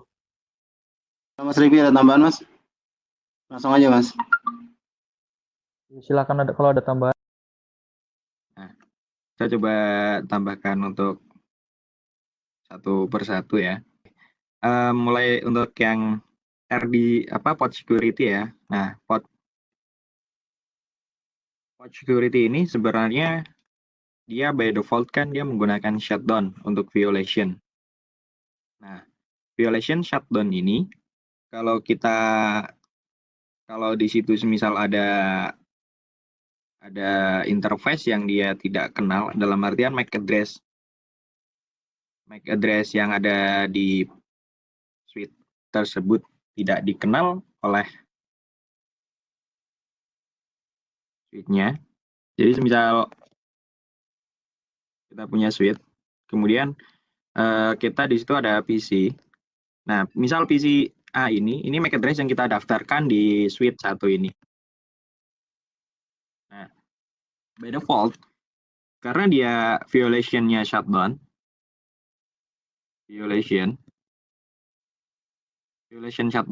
default-nya itu dia shutdown. Nah, kemudian semisal PCA ini dia ada iseng, misal ada PCB. Nah, PCB ini MAC address-nya nggak kedetek nih. Nah, kemudian dia iseng, dia mau coba untuk connect ke port yang dipakai si A ini. Gitu. Nah, dia akan connect nih ke sini. Mencoba connect ke port yang sudah terkoneksi oleh si A. Nah, pada saat seperti ini, si switch dia akan melakukan shutdown port. Gitu. Karena apa? MAC address yang terdaftar di port tersebut itu bukan punyanya PCB. Gitu. Nah, itu akan membuat switch menjadi shutdown port. Nah, kemudian untuk merecovery kasus ini yang menggunakan violation shutdown, itu yang pertama kita bisa pindah port itu supaya dia terkoneksi lagi ke PCA. Gitu. Jadi yang ini yang terkoneksi ke PCB portnya, kita pindah lagi ke PCA. Gitu. Nah, setelah port itu kita pindah ke PCA, kita ada dua opsi yang bisa kita pakai untuk melakukan recovery violation shutdown ini. Yang pertama kita bisa pakai manual. Nah, yang pertama kita bisa pakai manual. Kemudian yang kedua, kita bisa pakai air disable. Nah, air disable ini nanti kita bisa pakai untuk recovery secara otomatis. Gitu. Jadi kita nggak perlu manual shutdown di interface yang tadi melakukan violation shutdown. Gitu. Karena kalau secara manual kita akan sangat merepotkan admin ya, gitu. Karena misal dalam satu hari ada kasus seperti itu, misal sampai 5 atau 10 kali itu ada orang-orang yang iseng mau mencoba seperti itu terkoneksi ke jaringan kantor. Nah, kemudian admin akan setiap kali ada kasus akan melakukan shutdown manual gitu. Nah, itu akan sangat merepotkan admin. Gitu. Nah, biasanya daripada menggunakan yang manual ini, di suite Catalyst itu biasanya dia menawarkan yang namanya air disable. Gitu. Nah, biasanya disebut air disable recovery. Nah, R-Disable Recovery ini dia akan secara otomatis melakukan shutdown no shutdown pada port yang terjadi R-Disable, sehingga si admin dia tidak perlu melakukan secara manual gitu. Dan biasanya dia akan melakukan update itu kalau nggak salah itu 5 menit sekali. Jadi semisal ada cache, nah si suite itu yang sudah mengaktifkan R-Disable Recovery, cache violation, nah dia akan melakukan 5 menit sekali untuk pengecekan nih pada saat port tersebut sedang berada di R-Disable gitu. Nah pada saat sedang di R-Disable, dia akan melakukan nih shutdown no shutdown gitu. Pada saat dia melakukan shutdown no shutdown itu ternyata MAC address-nya masih belum yang kedeteknya belum yang terdaftar, nah si suite tetap akan melakukan shutdown lagi kan otomatis seperti itu. Karena di port security itu kan dia akan hidup pada saat port itu MAC address-nya cocok gitu dengan yang didaftarkan. Nah, dengan adanya disable, ketika semisal dia MAC address-nya belum cocok dengan yang didaftarkan, dia akan tetap melakukan shutdown. Kalau itu dari sisi violation si port security. Nah, pada saat si violation port security ini dia melakukan R-disable lagi, nah nanti R-disable akan ngecek lagi gitu. Karena dia masih kedetek shutdown, nah R-disable akan ngecek lagi selama 5 menit sekali. Nah, nanti dia akan di shutdown, no shutdown lagi. Gitu. Nah, itu akan terjadi seperti itu sampai benar-benar MAC address yang terdaftar di port itu sesuai dengan klien yang didaftarkan gitu. Kalau misal belum sesuai akan terjadi muter-muter seperti itu terus gitu. Si violation dia akan nge-shutdown, si R-disable dia akan no shutdown atau mengaktifkan port itu kembali. Itu yang akan terjadi ketika kita menggunakan R-disable gitu. Salah satunya akan sangat membantu admin pada saat ada violation shutdown ini gitu. Karena tidak perlu ngecek tidak perlu masuk satu-satu port kemudian melakukan shutdown no shutdown. Karena itu akan sangat effort ya kalau semisal di jaringan yang sudah sangat besar semisal banking gitu. Nah, biasanya yang pakai port security server ini biasanya yang emang PC sudah dedicated dan biasanya terjadi di banking gitu. Kayak di command centernya banking. Nah, itu untuk sekilas mengenai R-disable recovery. Nah, ini salah satunya bisa kita gunakan untuk violation shutdown. Untuk violation port security shutdown. Oke, ini yang pertama. Nah, kemudian tadi ada pertanyaan lagi. Kalau semisal ada user yang extend suite, nah itu pengamanannya pakai port security atau bisa yang lain. Oke. Untuk pengamanan sendiri di suite yang mau extend gitu, semisal ada user iseng nih. Nah, ada user iseng mau nyolok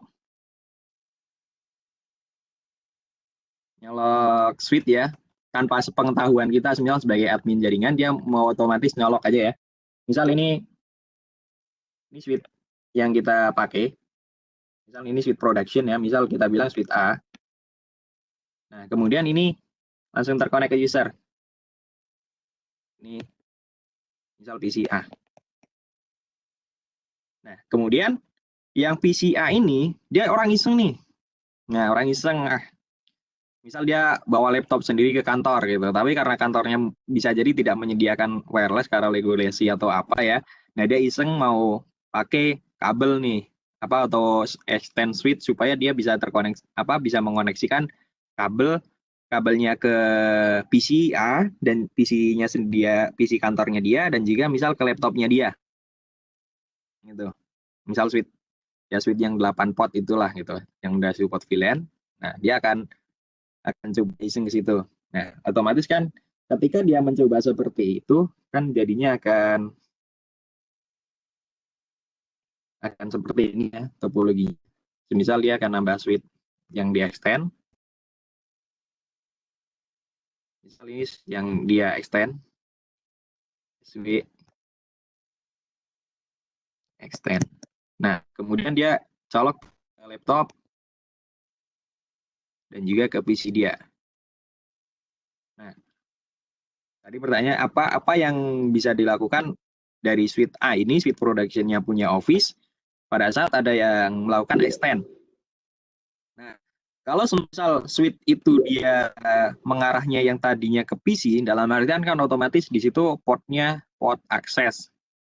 Oke ya. Berarti di situ menggunakan port akses atau switch port mode akses. Nah, cara yang kita bisa pakai untuk mengatasi apa? Untuk mengatasi case seperti ini, kita bisa menggunakan spanning tree.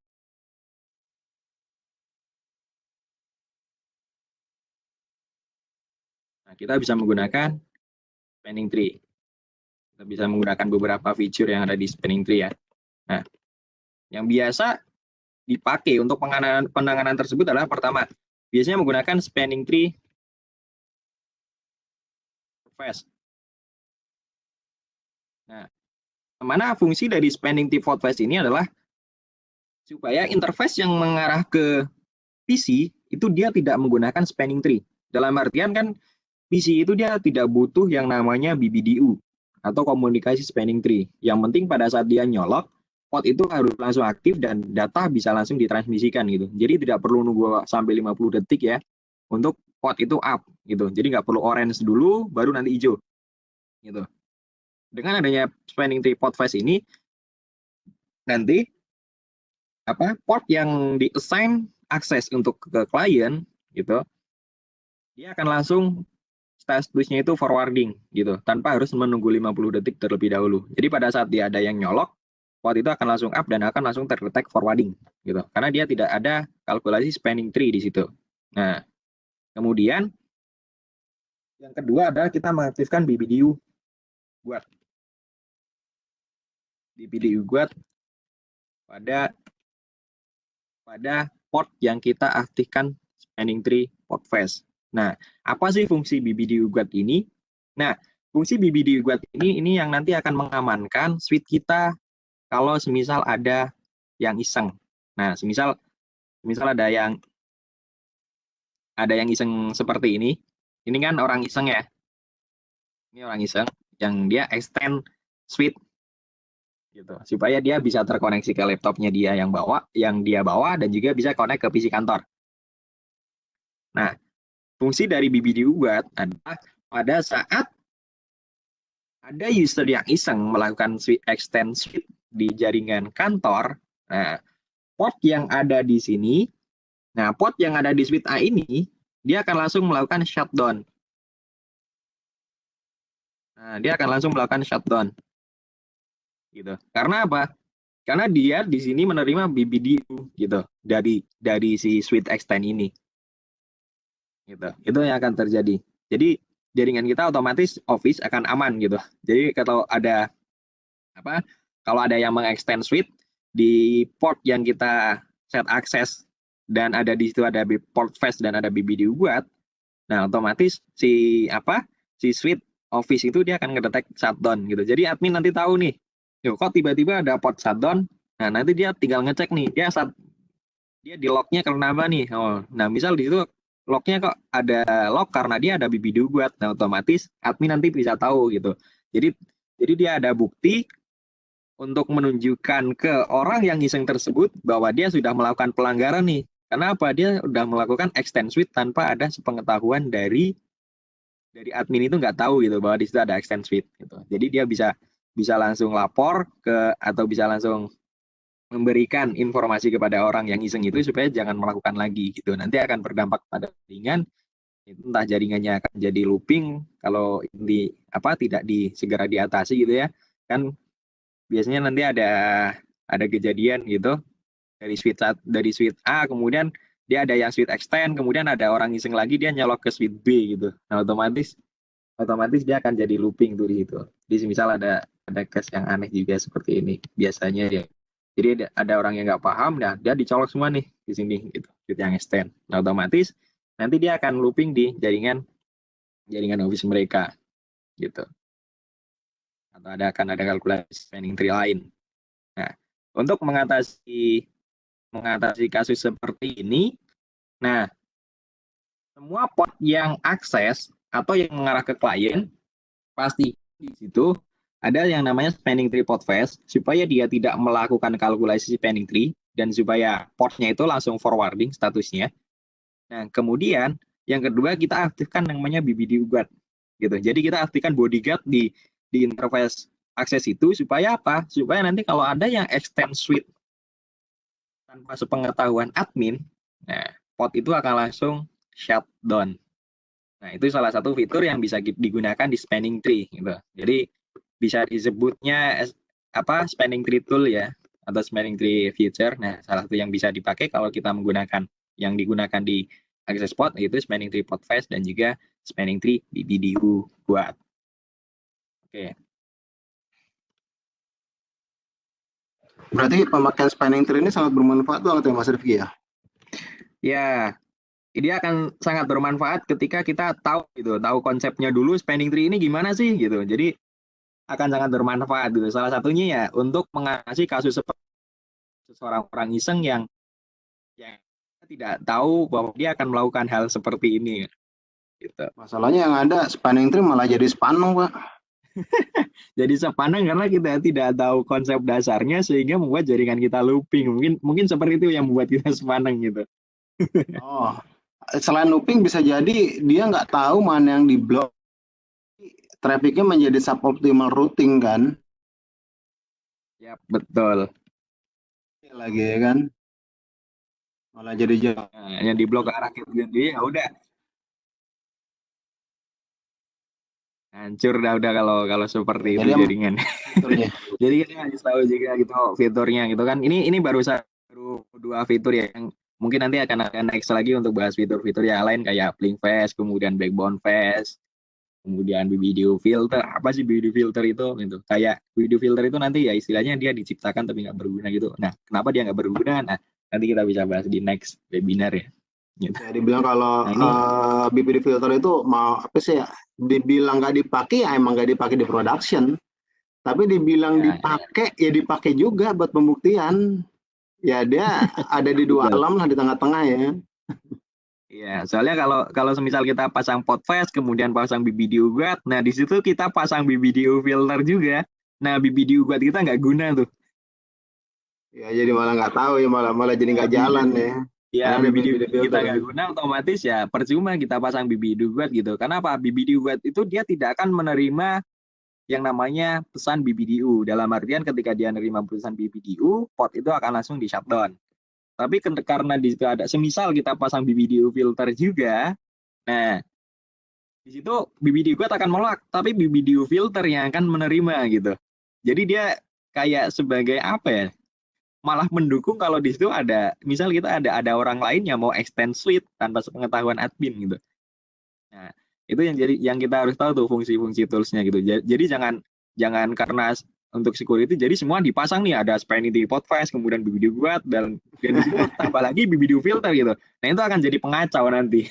Jadi ya kita tetap harus istilahnya tahu dulu ya fitur-fitur yang bisa kita pakai gitu. Nah, kalau di production untuk yang ke arah user biasanya yang dipakai ya dua ini yaitu podfast dan juga BBDO guard. Nah, itu juga harus dicek juga tuh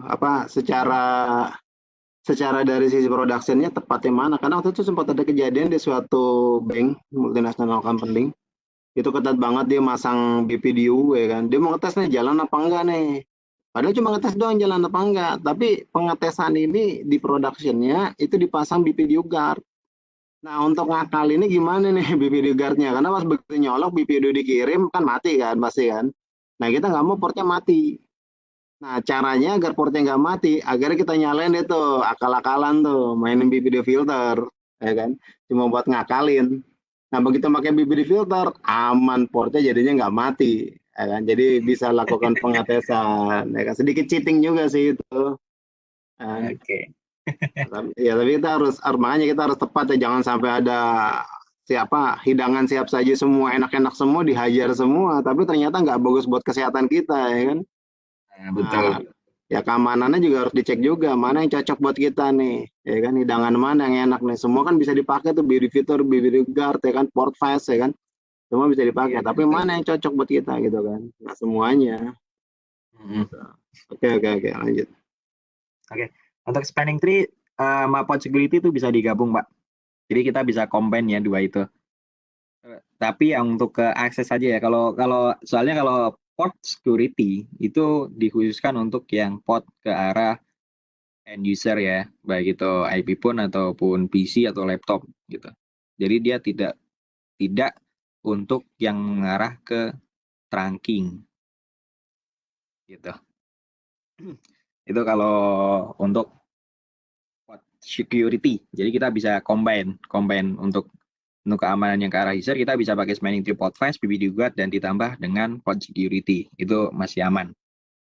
Nah, kalau semisal di situ kalau di situ ada switch ke hub, kemudian dia ada key and device ya. Nah, kalau ada case seperti itu nanti yang bermain bukan spanning tree, karena hub kan kita tahu sendiri dia tidak ada yang namanya VLAN ya, atau dia tidak ada namanya BBDU. Nah, komunikasi spanning tree sendiri di switch itu kan dia menggunakan BBDU, Bridge Protocol Data Unit. Jadi dia yang digunakan untuk mengkalkulasikan, untuk bernegosiate. Nah, dia ada di namanya BBDU. Gitu. Kalau semisal case-nya ada hub, kemudian dia di-extend-nya menggunakan hub atau switch unmanaged, nah, di situ kita bisa akalinya yaitu menggunakan port security. Gitu. Nah, port security di situ kita daftarkan ya emang benar-benar valid aja gitu. Kalau semisal nanti ada yang nggak valid, ya udah dia akan otomatis nggak akan bisa connect ke jaringan kantor gitu. Nah, untuk mengatasi seperti itu, pastikan di situ kita langsung define MAC address yang mau di-allow. Gitu. Jadi jangan ada space kosong untuk MAC address lain. Dalam artian kita harus langsung add total MAC address. Jadi di port security itu dalam satu port itu kan kita bisa mendaftarkan lebih dari satu MAC address. Gitu. Nah, semisal di situ kita mau meng-allow 5 MAC address dalam port tersebut. Nah, di situ kita langsung define 5 address yang mau kita daftarkan. Gitu. Dalam artian kita nggak boleh ada space kosong di situ. Misal di situ kita mau daftarkan 5 MAC address, tapi di situ kita baru dapat 3 yang mau didaftarkan. Dalam artian kan di situ masih ada 2 space yang kosong ya. Nah, 2 space yang kosong itu nanti itu akan jadi bumerang buat port security yang udah kita pasang gitu. Karena apa? 2 space yang kosong itu, MAC address yang kosong, dia bisa dipakai oleh dynamic mode gitu. Jadi kan port security itu ada dynamic mode, kemudian ada untuk melajari MAC address ya, ada dynamic mode, kemudian ada sticky dan juga ada static. Nah, kalau misal tadi kita mau mendaftar atau mau mengizinkan 5 VLAN, 5 MAC address, tapi kita baru mendaftarkan 3 MAC address, otomatis di situ akan ada space 2. Untuk mencapai 5 kan berarti kurang 2 ya. Nah, di situ akan ada 2 space kosong untuk MAC address baru. Nah, itu bisa dipakai untuk dynamic mode yang ada di port security gitu. Karena dynamic mode itu dia akan nyari slot-slot yang kosong seperti itu tadi gitu. Dalam artian kita misal mau mendaftarkan 5 MAC address tapi kita baru daftaran 3 nih di production. Nah, otomatis 2 space itu nanti bisa dimanfaatkan oleh port security yang mode dynamic gitu. Sedangkan mode dynamic itu kan dia by default ya. Dalam artian dia akan mempelajari MAC address, dia akan memasukkan MAC address itu ke dalam port security MAC table, tapi dia tidak akan disimpan gitu. Dalam artian ketika port itu dimatikan, di shutdown, di no shutdown, atau di switch itu di restart, nanti MAC address itu dia akan berubah menyesuaikan device yang terkonek gitu. Jadi tidak mempelajari MAC address yang terkoneksi di awal. Gitu. Gitu sih Pak. Jadi kalau semisal ada yang extend hub ya kita bisa langsung define di port security-nya MAC address yang akan yang didaftarkan berapa. Dan ketika kita misal mau mendaftarkan 5 MAC address, nah langsung daftarkan 5 MAC address yang mau didaftarkan. Jangan sampai ada space kosong tersisa di situ. Kalau ada space kosong otomatis bisa dimanfaatkan oleh dynamic mode untuk mempelajari MAC address yang lewat. Gitu. Itu yang akan terjadi kalau kita misal tidak menggunakan tidak langsung mendaftarkan keseluruhan MAC address yang akan kita daftarkan ya. Oke. Oke. Terima kasih, berarti aman ya, udah kejawab ya pertanyaan-pertanyaan dari peserta ya. Oke, masih ada lagi pertanyaan? Tadi kita udah bahas masalah spanning tree ya. Oke, ini ada usulan nih dari Pak Triono yang lumayan bagus juga sih. Apa tuh? Oke, nanti kita coba usahakan untuk buat summarize-nya ya Pak. Tapi untuk video nanti kita lagi proses editing untuk kita upload juga. Nah, untuk summarize mungkin nanti kita coba discuss dulu dengan tim untuk membuat resume ya istilahnya ya Pak. Oke, siap. Nanti kita coba discuss untuk membuat resume diary dan juga lab setiap webinar. Oke. Siap. Ini aja sih dari saya. Saya silakan lagi ke Pak Moderator ya, Pak Danu. Silakan, Pak. Itu Pak Triano udah dijawab ya, yang nanya unmanaged SCP sama for security ya? Sudah, Pak. Bisa digabungin ya? Yap, betul. Oke, jadi tetap harus nyari-nyari dulu ya, karena itu jatuhnya ke extend fitur dari STP itu sendiri ya. Iya. Jatuhnya udah Kita masalah harus security. Tahu dulu ini orang yang extend pinter IT nggak nih? Kalau yang extend orang pinter pasti kan dia akan kalau beli hub ya ada kurang lah, mungkin bawa suite manageable yang 8 port kan ada. Kalau semisal apa kita udah tahu nih kalau semisal yang extend mau pakai suite nih berarti kita menanganinya pakai spanning tree, Podfast sama BWD. Tapi kalau semisal yang mau extend ini pakai hub ya udah kita berarti ngakalinya di situ harus ada pod security nih gitu. Jadi kita udah kalau misalnya suite unmanaged nggak ada BPDU-nya ya, percuma ya. Iya betul. Kalau nggak ada BPDU kan percuma kita pasang spanning tree gitu kan. Nah, iya. Kalau kasus hub seperti itu ya kita bisa pasang menggunakan pod security. Jadi kita bisa combine gitu. Ya, bisa tabarin itu. Tapi ya ribet lagi itu Pak. Maksudnya kalau nggak mau ribet ya nanti bisa kontak kita lah Pak. Oh, boleh. Oke. Boleh. Best network consulting Pak ya. Ya, siap. Ya, bisa kirim email ke kita ya. Oke, terima kasih Mas Rifki untuk materinya, tambahannya. Sama-sama Pak. Best network ini. Ya, kita berada di Tangerang, Karawaci. Dan layanan kita adalah terdiri dari network planning and design. Di mana di sini kita membuat awal jaringan itu seperti apa sih, nanti diintegrasi ke server ya kan, menggunakan cabling apa, fiber optiknya apa, atau menggunakan wireless. Nah, ini nanti akan didesain secara awal itu apa aja. Terus nanti nyoloknya kita menggunakan apa, VMware kah, ya kan, virtualization kah, atau apa. Nanti kita bisa melakukan desain di sini. Nah, nanti network implementation adalah ini udah ada datanya, apa yang mau dipasang, udah ada perangkatnya, apa yang mau dicolok, apa yang mau di setup, ya kan. Nah, nanti kita bisa melakukan hal seperti itu. Nah, network monitoring nanti kita bisa memantau atau analisa jaringan secara terus-menerus 24 jam. Kira-kira itu nanti adanya apa aja di dalam itu. Ya. Nah, network maintenance adalah kita akan menjaga jaringan langsung on-site 24 jam di tempat tersebut, ya, untuk memantau operasional yang ada di sana. Karena biasanya perusahaan itu kan dia core bisnisnya bukan di jaringan. Jaringan itu hanya sebagai support. Tapi meskipun sebagai support, kalau misalnya jaringan itu terjadi masalah, maka akan membuat perusahaan itu menjadi bermasalah juga, masalah produksinya. Itulah kenapa diperlukan jaringan juga. Malah sekarang udah ada perusahaan yang menjadikan IT itu sebagai enabler, ya, di mana IT itu bisa dibilang sangat penting, sampai ada perusahaan yang tanpa IT itu malah jadi nggak gerak. Padahal perusahaan itu bukan di IT, tapi mereka sekarang sangat depend sendiri, sangat depend, ya kan, dependensi terhadap jaringan itu sangat tinggi. Jadi benar-benar harus dijaga, sampai dia selalu update informasi yang ada di jaringan itu apa aja sih yang cocok buat di perusahaan dia, apa aja.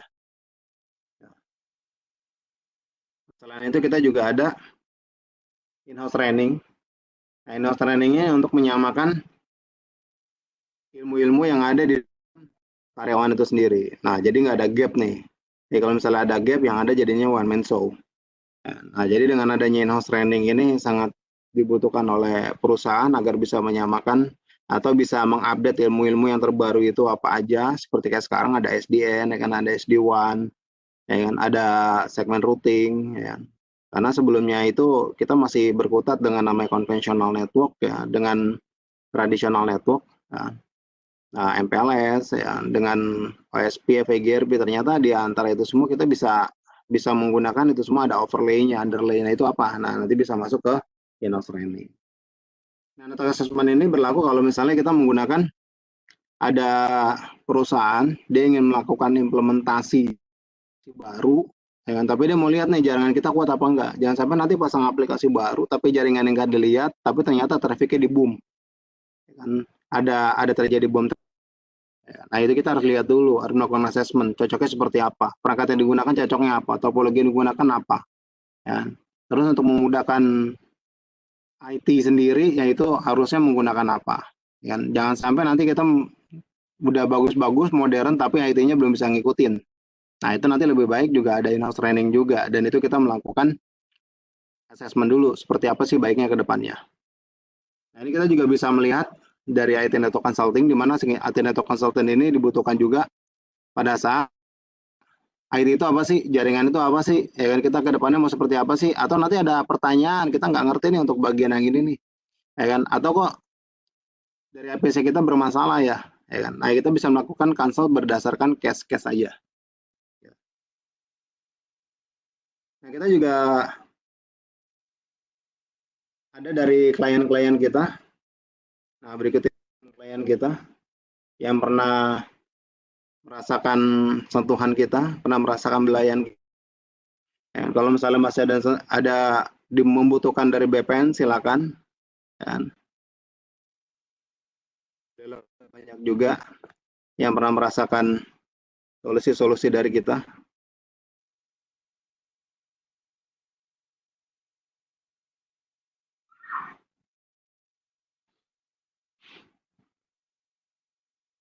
Oke, kita juga ada training di tempat kita, Karawaci, Tangerang. Untuk pertanyaannya, untuk yang membutuhkan training langsung offline, ya kan, bisa langsung ke info@bestbet.network, atau mau secara online seperti saat ini, silakan bisa layangkan email ke kita, membutuhkan materinya apa, nanti kita bisa melakukan secara online. Nah, ini produk-produk kita, di mana kita bisa lihat di bestbetnetwork.com/books. Nah, ini ada 2 buku free kita, ada Zoom Cloud Meeting, ada MPLS. Ini gratis, silakan bisa di-download. Dan bisa handbook juga, karena kita udah siapin covernya. Nah, cover back dibutuhkan kalau misalnya jadi hujan, tas kita jadi bisa aman, karena kita udah menutup tas kita dengan cover bag.